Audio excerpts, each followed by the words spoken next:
अच्छा जी, मेरा एमटेक खत्म होने में 3-4 महीने रह गए हैं और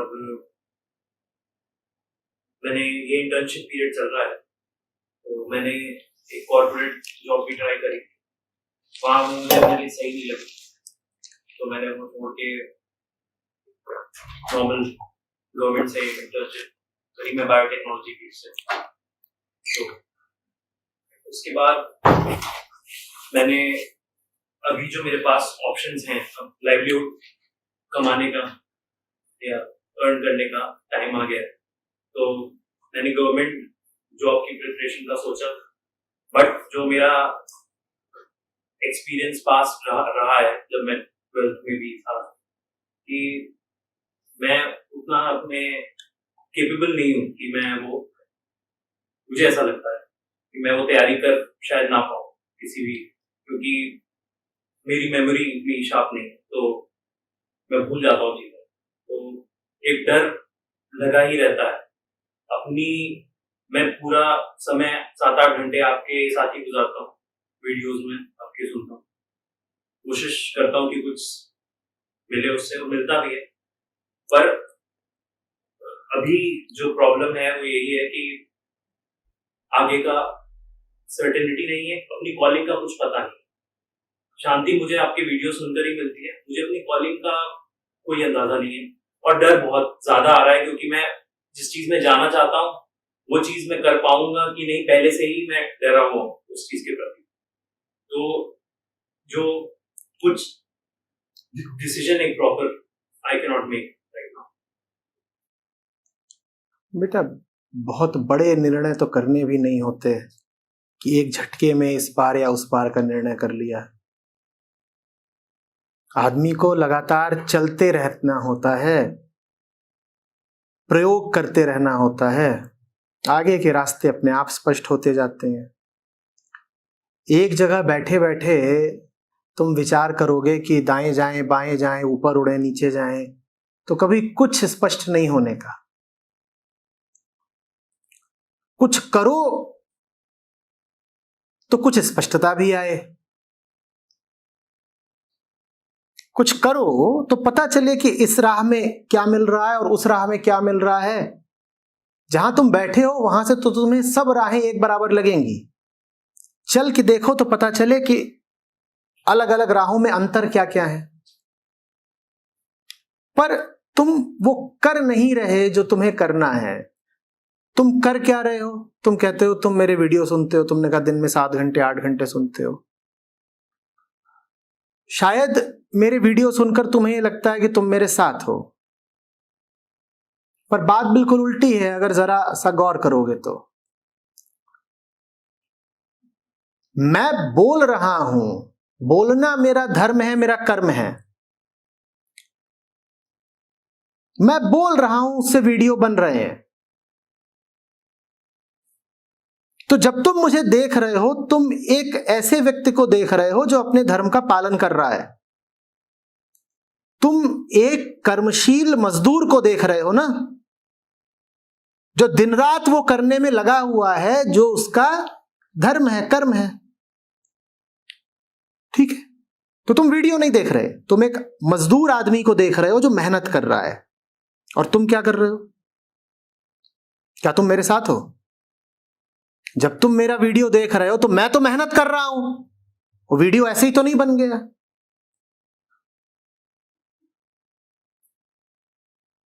मैं तो मेहनत कर रहा हूं, तुम क्या कर रहे हो?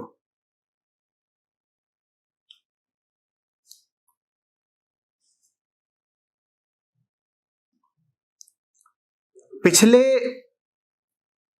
करीब दशक भर से मैं प्रतिदिन 10 वीडियो लायक उत्पादन करता हूं।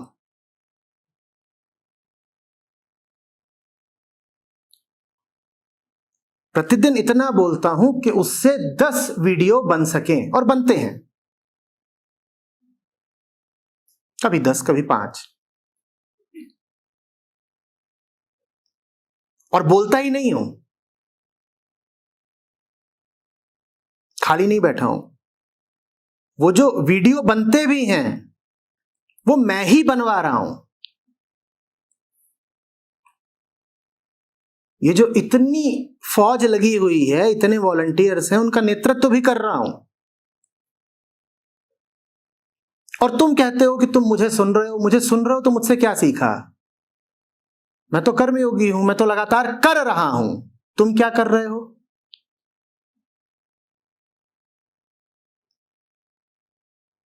बताओ तुम क्या कर रहे हो?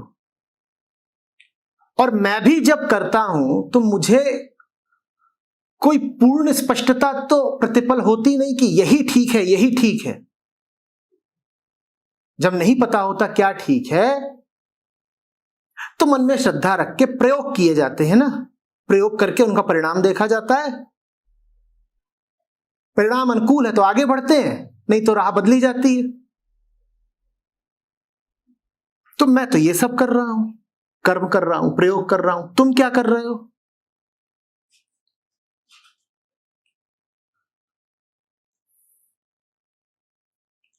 तुम कहते हो तुम 7-8 घंटा मुझे सुनते हो।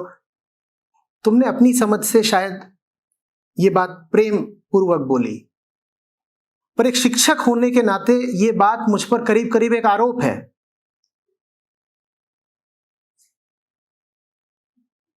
तुमने मुझे सम्मान नहीं, इल्जाम दिया है कि इनको हम 7-8 घंटा सुनते हैं फिर भी हम ऐसे ही हैं।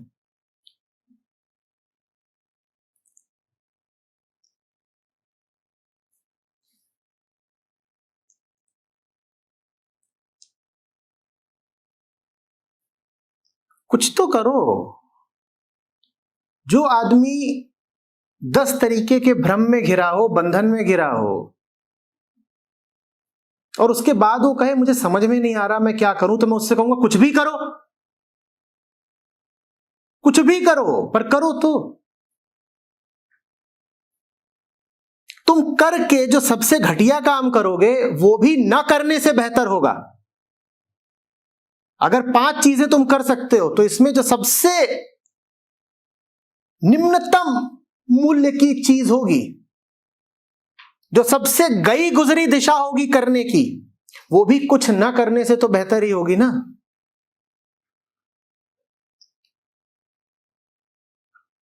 कल तुम्ही से बात करके गया था यहां से रात में 2 बजे।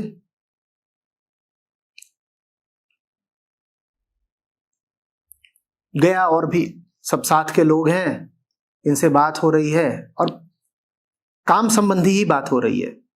जब तक सोया तब तक भोर हो गई थी। आज उठा हूं तो उठने के बाद पहला निवाला अभी यहीं सामने एक रेस्टोरेंट है उसमें डाला है, और उसके बाद अब तुम्हारे सेवा में हाजिर हूं। तुम क्या कर रहे हो?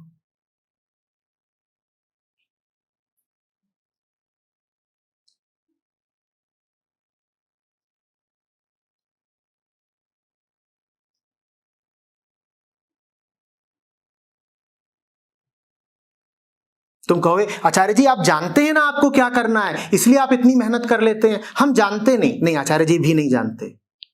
ये तो तुम्हें अच्छे से ही पता है कि एनलाइटेंड तो मैं हूं नहीं। तो मैं सब कुछ नहीं जानता। मैं भी तुम्हारी तरह एक साधारण इंसान हूं। मुझे भी बातें नहीं पता होती।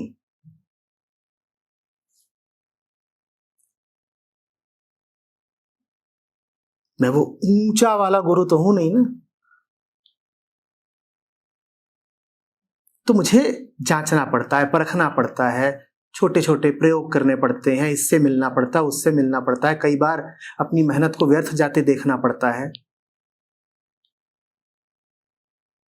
और पूरा दिन इसी चक्की में पिस जाता है।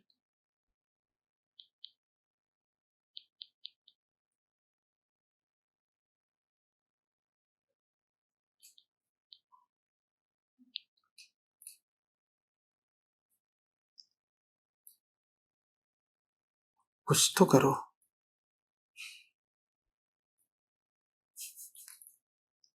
गलत करो फिर भी करो। गाड़ी बहुत दिन खड़ी रह जाए ना तो उसको व्यर्थ ही 2-4 किलोमीटर घुमा आना चाहिए, बिल्कुल व्यर्थ ही, एकदम अकारण। घर से लेके गए चौराहे तक, चौराहे से वापस लेके आ गए, हुआ कुछ नहीं, बस तेल जला। लेकिन जो करा बिल्कुल ठीक करा। क्यों? क्यों? गाड़ी भी तुम्हारी तरह है, चलने की आदत छोड़ दे तो फिर चलेगी नहीं।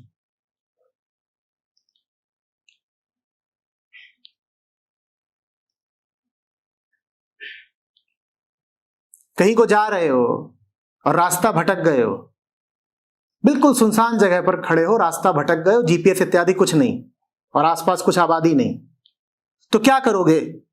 जहां हो वहीं खड़े हो जाओगे कि अब तो हम जानते ही नहीं कहां है, कहां को जाना है, तो कैसे बढ़े?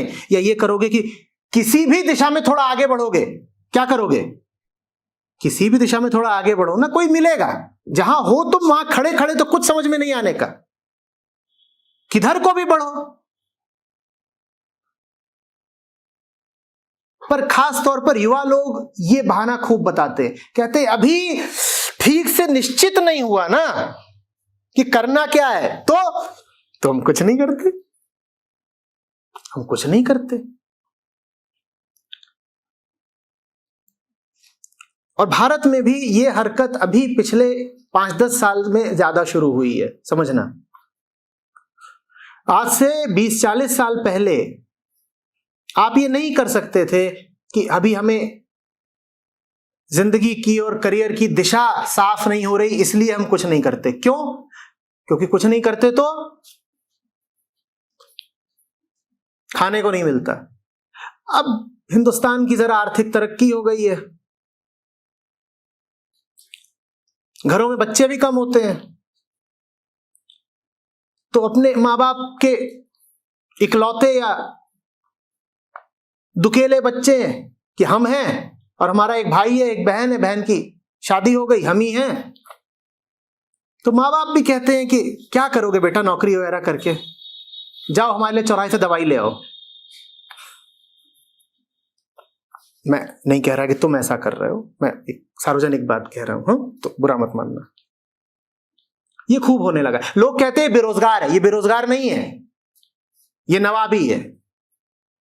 सब बेरोजगारों को नहीं कह रहा हूं मैं ऐसा, पर ऐसों की तादाद अब बहुत बढ़ गई है जो जानते बूझते घर पे बैठे हैं।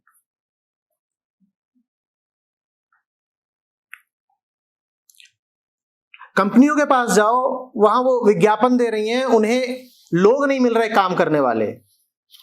क्यों नहीं मिल रहे काम करने वाले?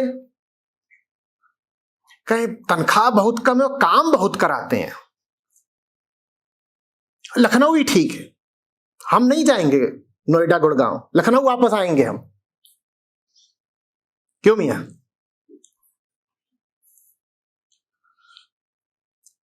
और जाएंगे और कंपटीशन की तैयारी करेंगे, सरकारी मिलनी चाहिए। ये प्राइवेट वाले 15-20 हजार देते हैं और 5 दिन हफ्ते में काम करना पड़ता है।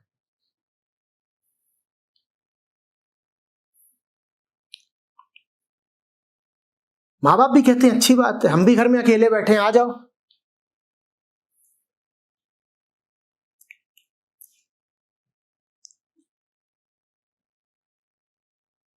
मुझे बिल्कुल नहीं समझ में आता कि 26, 28, 30 साल का कोई जवान लड़का या लड़की घर पर बैठकर कैसे खा सकता है। मेरे लिए ये एक भयानक बात है। मैं तो भगत सिंह को जानता हूं, मैं राजगुरु को जानता हूं, जो 22 की उम्र में ही न जाने कहां पहुंच गए थे। तुम 26, 28, 30 के हो जाते हो और कहते हो अभी हमें कुछ समझ में नहीं आ रहा। और घर में माँ तो है ही, वो बढ़िया समय पे नाश्ता ले आती है, खाना ले आती है, बाप की उम्र भर की अर्जित संपत्ति भी घर पर है। अब कौन इस सुख को छोड़ करके जाए मेहनत करने कहीं पर?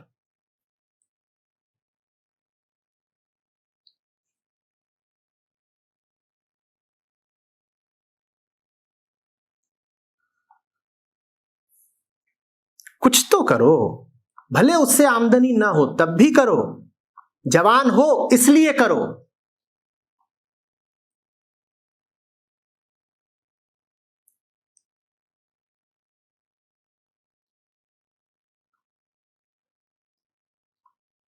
और कुछ नहीं सूझ रहा करने को तो देशाटन कराओ, भारत भ्रमण करो, देश ही देख लो पूरा, पर घर पे तो मत बैठे रहो।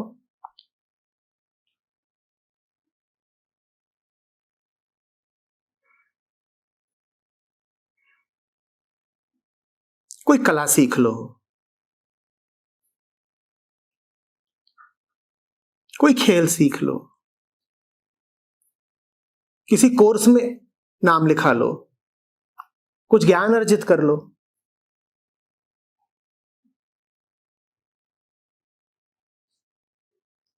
ये चल क्या रहा है कि 6 साल से सरकारी नौकरी की कोशिश कर रहा है लड़का,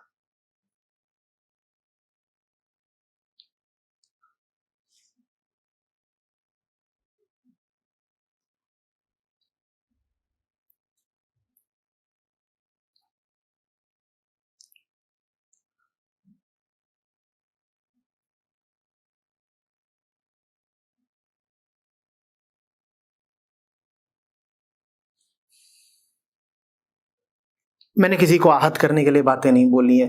कई लोग मुझे काफी भेदक दृष्टि से देख रहे हैं। मैं सिर्फ एक सुझाव दे रहा हूं।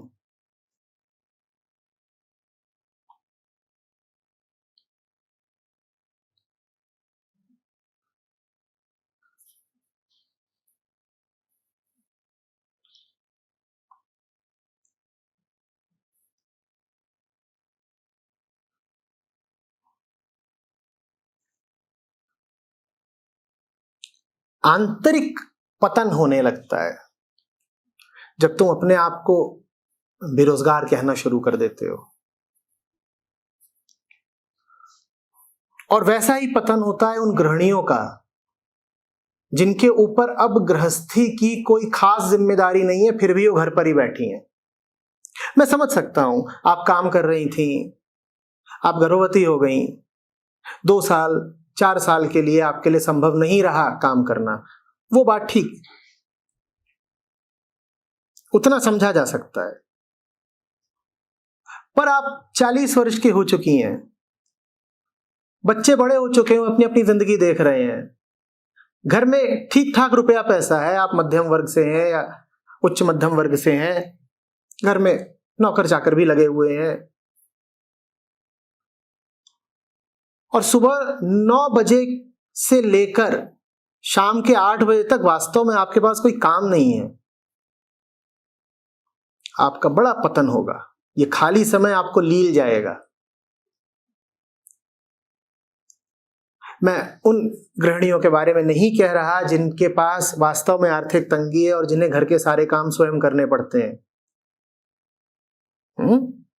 तो गलत मत समझिएगा, मैं उनके बारे में कह रहा हूं जो 9 बजे 10 बजे के बाद खाली हो जाती हैं और फिर शाम तक कुछ नहीं है करने को, तो या तो सोना है या टीवी देखना है या फोन पर इधर उधर का कुछ व्यर्थ करना है काम। और बहुत तादाद है ना ऐसी गृहिणियों की। मैं बेरोजगार युवाओं और ऐसी गृहिणियों सबसे कह रहा हूं, कुछ करो।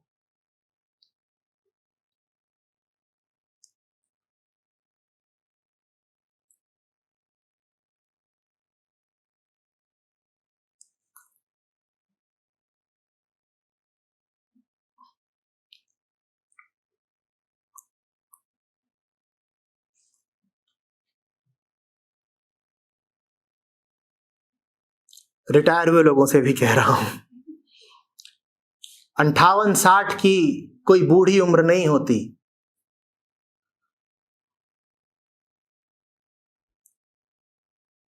और सरकारी नौकरी से निवृत्त होकर के तुम 60 में घर पे बैठ जाते हो, कभी 58 में घर पे बैठ जाते हो, जियोगे अभी 25 साल और, ये कर क्या रहे हो?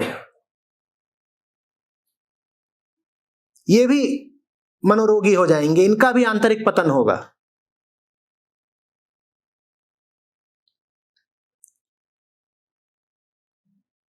और ये तीनों ही वर्ग टीवी भरपूर देखते हैं, रिटायर हुए लोग, घर बैठी गृहिणियां और तथाकथित बेरोजगार युवा। सब टीआरपी चल ही इनके दम पे रही है।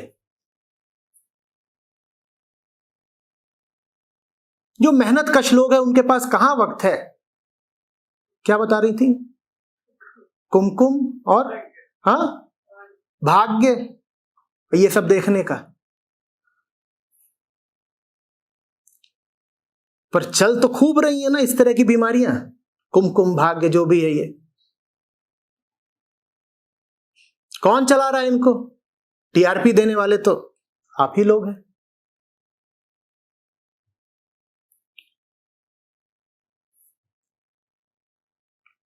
न फैक्ट्री में काम करता श्रमिक कुमकुम देख रहा है, न सीमा पे लड़ता सैनिक कुमकुम देख रहा है, न खेत का किसान कुमकुम देख रहा है, न किसी संस्था का व्यवसायी कुमकुम देख रहा है। कौन देख रहा है ये सब? अब मैं नहीं जानता कुमकुम क्या है, तो कुमकुम वाले भी मुझे क्षमा करें। कहीं पता चला उसके डायरेक्टर, प्रोड्यूसर और विज्ञापन दाता सब कहने लगे हमारे कुमकुम को बुरा बोला। मैं नहीं जानता कुमकुम क्या है। क्या है कुमकुम? वैसे तो आपको देख के समझ पा रहा हूं कि कुमकुम क्या है, पर फिर भी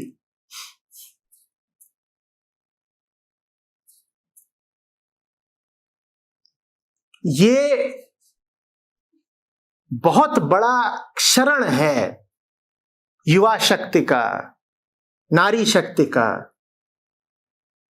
मानव शक्ति का, और अगर आप राष्ट्रवादी हैं तो कहूंगा राष्ट्र शक्ति का। जनसंख्या का इतना बड़ा तबका बस खाली बैठा है।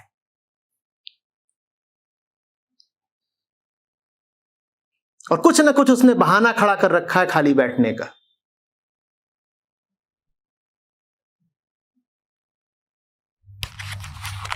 क्या वास्तव में कॉलिंग सबको मिलती है अपनी लाइफ में? कॉलिंग माने क्या होता है? वो करना जो तुम्हारे बंधनों को तोड़े। बंधन है तो कॉलिंग को होना ही पड़ेगा ना, और कोई तरीका ही नहीं है। उपाय क्या है? कॉलिंग माने वो काम जो तुम्हारी मुक्ति में सहायक बने। ठीक है, याद रखोगे? कॉलिंग माने वो काम जो तुम्हारी मुक्ति में सहायक बने। कॉलिंग रुचि, रुझान, इंटरेस्ट, पैशन की बात नहीं होती। कॉलिंग आध्यात्मिक बात होती है। ऐसा काम करना है जिंदगी में जिसको करने से भीतर के सब बंधन कटें। ऐसे काम को करके जीविका कमानी है। तो आप लोग जो भी काम कर रहे हो उसके बारे में यही जांच लीजिए कि वो काम करने से आपके बंधन कटते हैं, शेष रहते हैं, या और बढ़ जाते हैं। अगर आप जो कर रहे हैं वो करने से आपकी आंतरिक प्रगति भी हो रही है, मात्र पैसे ही नहीं आ रहे, मात्र जीविका ही नहीं चल रही, आंतरिक आजादी भी मिल रही है, तो फिर आप जो काम कर रहे हैं उसको कहा जाता है कॉलिंग, अन्यथा नहीं।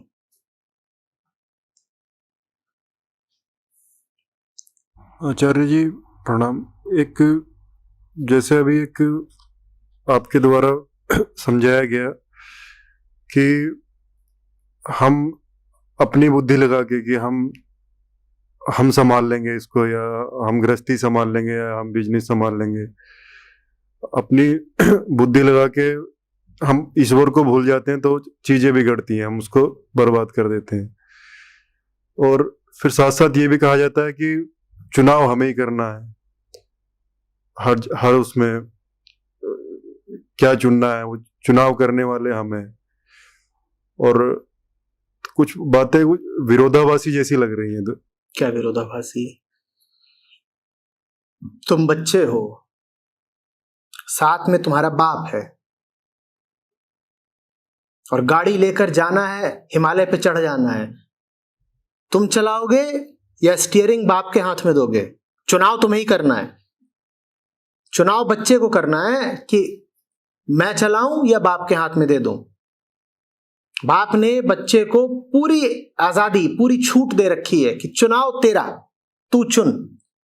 बोलो क्या करोगे? चुनाव तो तुम्हारा ही है। तो यही समझाने के लिए कहता हूं कि तुम्हें चुनाव का अधिकार मिला हुआ है, लेकिन अपने इस अधिकार का दुरुपयोग मत करना। कभी खुद को मत चुनना। तुम्हें अधिकार मिला हुआ है कि अपनी जिंदगी की गाड़ी तुम चलाओगे या बाप चलाएगा। कभी खुद को मत चुन लेना, बाप को चुनना। जिंदगी तुम्हें लगे तुम्हारी है, गाड़ी तुम्हें लगे तुम्हारी है, चुनाव का हक तुम्हें लगे तुम्हारा है, तो भी उस हक का इस्तेमाल बाप के प्रति करना।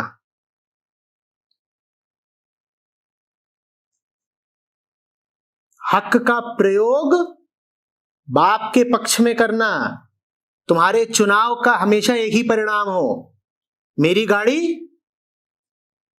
पिताजी चलाएंगे। कौन से पिताजी की बात कर रहा हूं?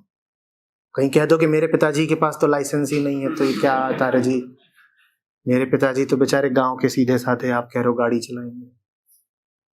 कौन से पिताजी की बात हो रही है? परम पिता।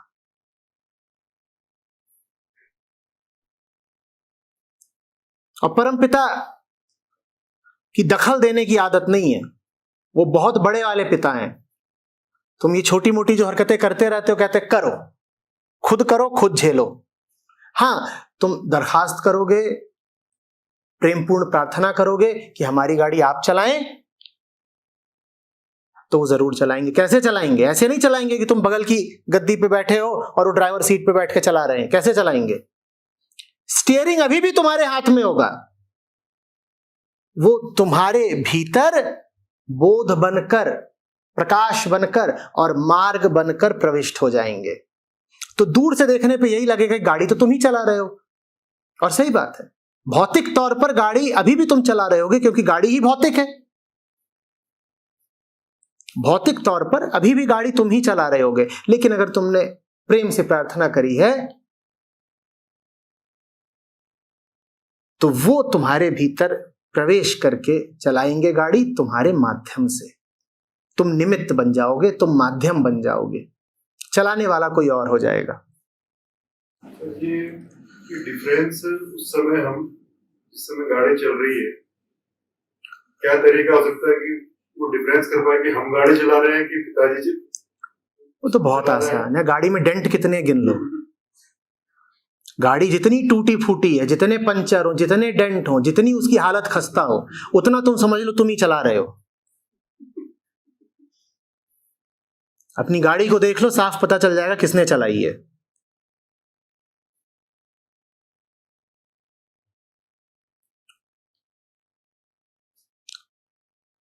मान लो हमें पता चल गया कि हम चला रहे हैं, तुरंत स्टीयरिंग कैसे उसको दे? उस समय स्टीयरिंग तो तुम्हारे ही हाथ में रहेगा। अंदर वो उस समय कैसे उसको इंटरचेंज कैसे होगा? वो इंटरचेंज ऐसा थोड़ी है कि वहां बटन दबा दिया कार का और कुछ इंटरचेंज हो गया। ऑटो मोड से मैनुअल मोड में आ गए। उसके लिए फिर आचार्य जी हैं। कितने ग्रंथ हैं, ये सब किस लिए हैं? इसीलिए तो है। गाड़ी भी कैसे चलानी है, साधारण गाड़ी, उसके लिए मैनुअल तो पढ़ना पड़ता है ना, कि नहीं पढ़ना पड़ता? जाओ तुम आज कि कोई आधुनिक मॉडर्न गाड़ी ले लो और उसको बैठ के कोशिश करो कि एम्बेसडर की तरह बस मारेंगे चाबी और गियर बदलेंगे, चल देंगे, तो चलने ही नहीं वाली। पहली बात तो उसमें गियर ही नहीं होगा। तुम कहोगे अरे लगता है तेल कम है इसलिए नहीं चल रही, जाके देखोगे उसमें पेट्रोल की टंकी ही नहीं है। ये क्या बात, न गियर है न इसमें टंकी है, तो चलती कैसे है?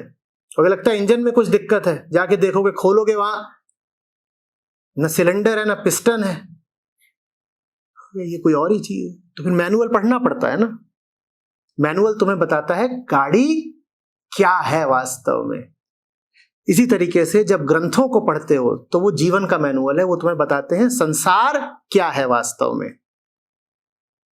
गाड़ी चलाने के लिए मैनुअल पढ़ना पड़ेगा, और संसार में जीवन चलाने के लिए ग्रंथ और शास्त्र पढ़ने पड़ेंगे। जिन्होंने ग्रंथ और शास्त्र नहीं पढ़े हैं फिर भी गाड़ी चला रहे हैं, उनका कुछ पता नहीं कि वो किस गियर में चला रहे हैं, क्या दबा रहे हैं, क्या उठा रहे हैं, किधर को जा रहे हैं, किससे भिड़ रहे हैं।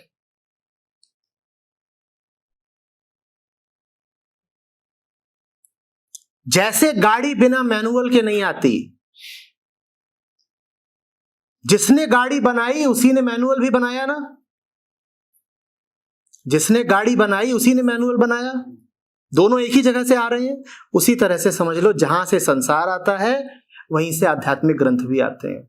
उसने तुमको यूं ही नहीं छोड़ दिया है संसार में, साथ में क्या देके भेजा है? मैनुअल की। भाई चलना है तो ऐसे चलो, कोई गाड़ी नहीं पाओगे बिना मैनुअल की। इसी तरीके से संसार में कोई चल नहीं सकता बिना आध्यात्मिक ग्रंथों के। चलेगा तो उबड़ खाबड़ गिरता पड़ता, चलो ऐसे ही चलना है तो।